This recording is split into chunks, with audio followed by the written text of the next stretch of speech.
I was just chilling in the Steam discount section the other day, doing my usual thing, scrolling for 5 minutes, hoping to stumble on some hidden gem before I get bored and close the tab. Most of the time nothing catches me. This time was different. Into the Dead Our Darkest Days popped up, and the first thing I did was check the reviews. And when I saw someone straight up saying that this is basically This War of Mine with zombies, I bought it right away. I'm a big fan of that style of game, managing a whole group of characters, each with their own personalities, likes and dislikes, keeping everyone fed and sane, making hard choices and sacrifices. State of Decay and This War of Mine are one of the few games that ever gave me that feeling. So yeah, I was really curious about this one, and man, I was not disappointed at all. So let's find out what's so special about this one. The game is set in 1980 Walton City, Texas. That sounds pretty specific on paper. A real place, a real time period. I thought it might actually matter. But here's the thing, you barely feel it while playing. Yeah, there's the general 80s styling, which you primarily notice on character design, but there is almost no real depth to it. The setting feels more like a coat of paint. If they dropped the same mechanics into any other city or year, nothing important would really change. It doesn't shape the story or the decisions in any meaningful way. This game is clearly all about the gameplay loop first. The world and setting are just there in the background. What really stands out is the visual style and atmosphere. It's a 2.5D side-scroller, and that's pure taste. Some people are into it and some are not. But me personally, I like trying new and different shit, so I was totally down. And this style fits the game perfectly because of how minimalistic it is. 2D and 2.5D side-scrollers are usually pretty straightforward and simple in their mechanics. Not in a bad way, just more focused.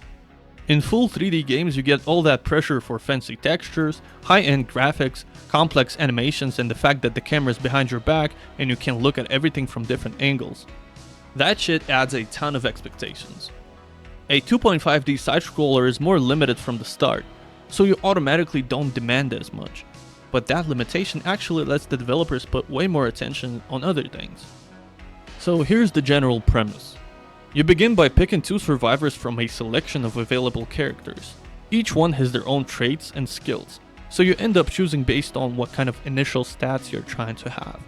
An XP boost, a morale boost, iron stomach. I will go more in depth in regards to character stats later. From there, your main job is keeping the base safe and functional. You upgrade it when you can, reinforce the barricades, and make sure everyone's basic needs are met, which are food, rest, and morale. At the same time, you send people out on scavenging runs to bring back supplies, weapons, and materials. And the bigger goal is to eventually escape the city. There are a few different scripted ways out that you can discover naturally as you play and explore. Survivor and character management is one of the core parts of the game. You start with just 2 characters, and as you play, you'll organically run into other survivors that you can recruit to your base. There is a skill tree tied to everyone. It's a simple system. Characters earn XP over time and level up. When they level, you either pick a skill for them or they get one automatically. Stuff like using fewer resources for barricades or bigger inventory slots. It's not complicated at all, but it does the job. Each survivor ends up with a pretty clear role thanks to their skill tree. You quickly understand who's best at what. One guy specializes in making medicine, another is great at scavenging runs, someone else is a solid cook, and so on. This way, you gradually build your ideal squad based on what you need most. Of course, only if you can keep them alive long enough. And if things are going really well and your group gets big, you'll eventually have to make tough calls. Who to keep and who to send away. Because feeding too many mouths gets expensive, and morale tanks when the shelter is overcrowded. On top of that, every character has their own personality with likes and dislikes. Someone loses morale if you don't send them on scavenging runs. Someone is a vegetarian and will lose morale if you feed them meat. There's even a masochist who actually gains morale from taking damage in fights, shit like that. And some survivors have their own little quest chains. For example, one guy is looking for his father. You can follow that storyline by visiting specific locations and doing certain things, and if you pull it off, you get solid rewards. permanent morale boost for the survivor plus a strong new fighter for your team. The fact that each survivor you find along the way has their own personality, personal motives, and little quirks. You add them to your base, and sometimes you have to kick out others to keep things manageable. The constant risk that any character can die at any moment makes every decision feel heavy. And because every run brings a different combination of people, you end up creating your own unique personal stories each playthrough. Base and shelter management is all about defending and upgrading your hideout. Zombies attack the base periodically, so you constantly have to keep the barricades in decent shape. You can build and upgrade different stations, kitchen, infirmary, weapons workbench, and so on. The whole thing forces you to think carefully about where to spend your limited resources, whether it be new stations, upgrades, or producing stuff inside them. You can't do everything at once. You also have the option to move to a new base with your whole group, and the game actively pushes you toward it. First, you eventually run out of good scavenging spots around your current location. Second, the longer you stay in one place, the harder and more damaging the zombie attacks become.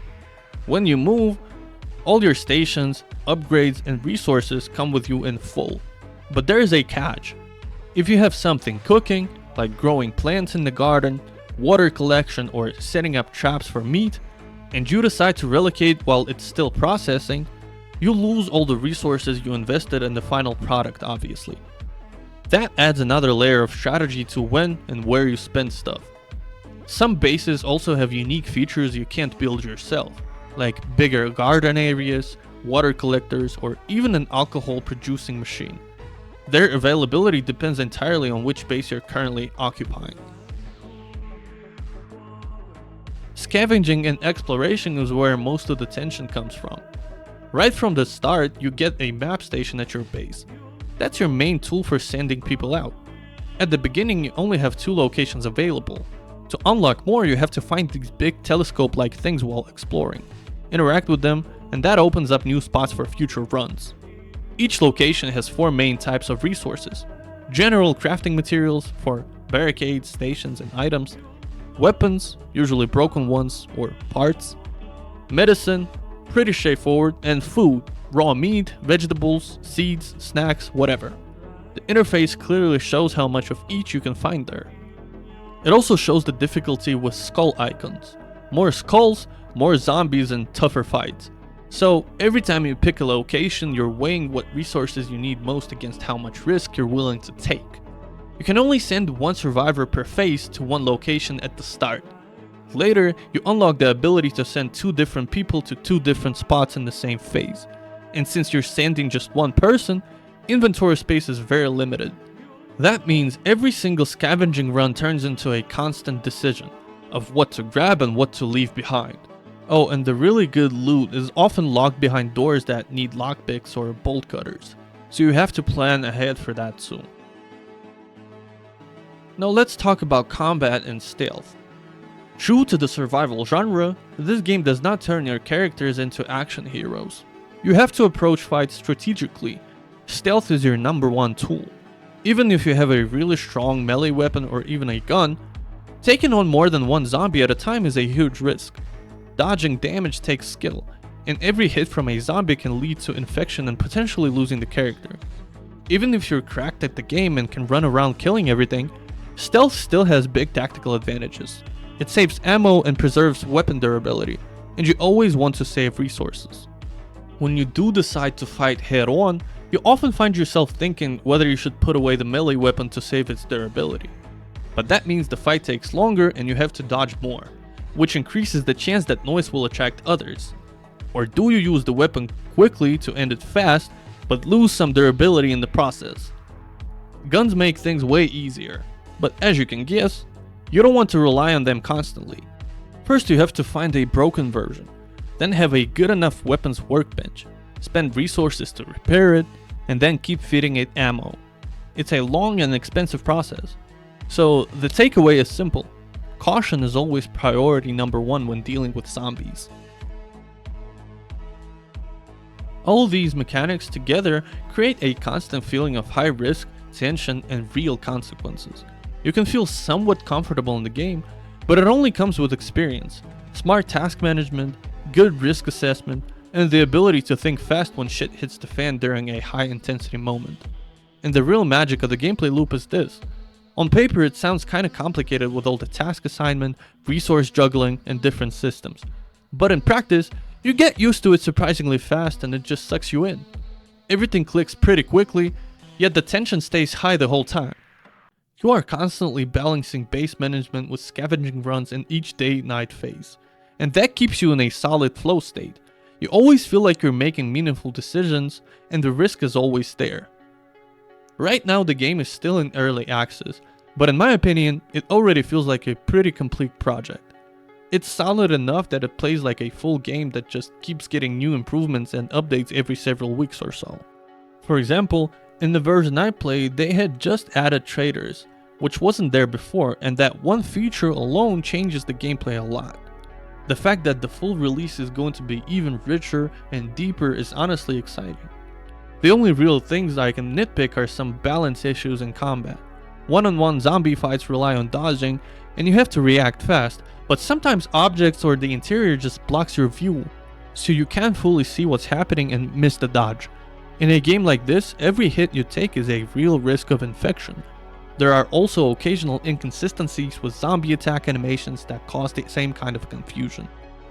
Survival horror is a genre a lot of people love. You see it with games like DayZ, State of Decay, and others. Of course, the big elephant in the room is that this one is a 2.5D side-scroller, and that alone might turn off people who care a lot about graphics. Most players prefer first-person or third-person views, which makes sense, it feels more immersive.